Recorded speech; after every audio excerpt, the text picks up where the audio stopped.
Alors la SAD est avant tout connue comme un canalisateur, on est même le leader français de la canalisation, mais on a d'autres métiers, notamment le traitement des eaux.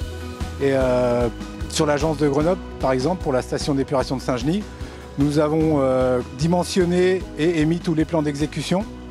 Ce sont nos ingénieurs et nos dessinateurs qui ont également déterminé et sélectionné les équipements, les ponts roulants, les dégrilleurs, les pompes, les centrifugeuses.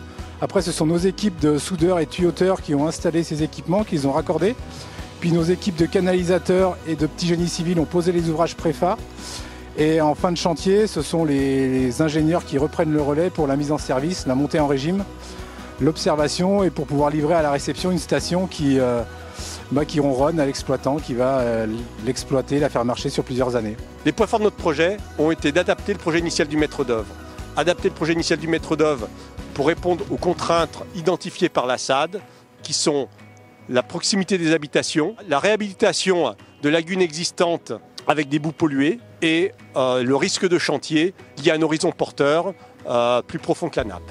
Nos solutions, ça a été de revoir la conception des bâtiments techniques pour permettre de limiter les nuisances sonores et olfactives pour le voisinage, de trouver une filière adaptée à la gestion des boues polluées pour garantir la traçabilité, et 3, concevoir des fondations pour permettre de travailler hors d'eau et limiter les pompages. Mon rôle dans l'opération de Saint-Genis-sur-Guiers, donc la station d'épuration, ça a été de dimensionner l'ouvrage de traitement.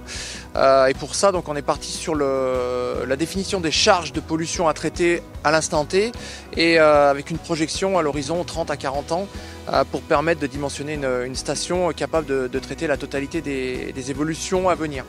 Ensuite, on s'est rapproché des services de l'État pour déterminer donc, le niveau de rejet à respecter.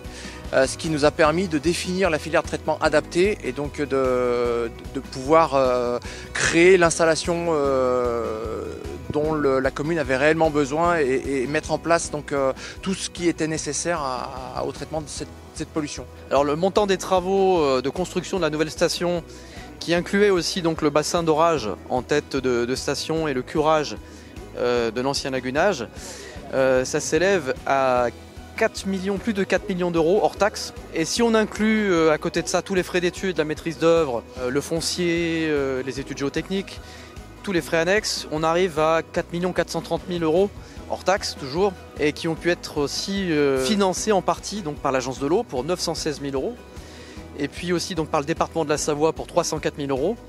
Donc il y avait un reste à charge pour le syndicat de l'ordre de 3 millions d'euros, qui sont financés du coup par la redevance assainissement, par les usagers, et une partie par l'emprunt, puisqu'on est obligé aussi bien sûr pour des investissements de ce type-là d'emprunter un petit peu. Déjà la constructibilité au niveau du PLU, elle n'était plus en état, donc il fallait faire quelque chose. Donc, et puis au nombre de la population qui augmente sans arrêt, elle n'était plus dimensionnée à la bonne. Et puis la dernière chose, c'est que les rejets vont sur le Rhône et il fallait que l'on soit un peu plus serein sur les rejets qu'on avait à donner. Le pompage pneumatique, c'est une technique alternative aux techniques traditionnelles de pompage qui consiste à pousser les eaux usées avec de l'air comprimé. Ça permet d'aérer les fluents et puis d'éviter qu'ils deviennent septiques et puis qui génère un gaz qui s'appelle le H2S qui est toxique et qui est même très dangereux puisqu'il peut tuer les exploitants. Il permet aussi de franchir des grands espaces en s'affranchissant des contraintes topographiques.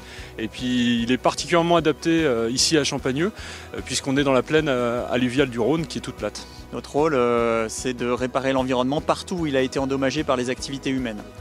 Et donc remédier aux pollutions ponctuelles issues des effluents domestiques fait partie du rôle de l'agence de l'eau. Et donc nous intervenons effectivement pour soutenir des projets de réduction de ces pollutions, notamment donc, les constructions de stations d'épuration qui permettent donc de traiter les effluents et d'éviter leur rejet à la rivière. Sur une station d'épuration, on a toujours plein de choses à régler, on a toujours quelques débordements en cas de très grosses intempéries. Et puis sur des outils comme ça qui sont extrêmement performants, il reste quand même des choses qui attirent notre vigilance, notamment les polluants émergents, les micropolluants que l'on continue à voir passer et qu'il va falloir quand même surveiller. On découvre tous les jours des nouvelles substances qui appellent notre vigilance.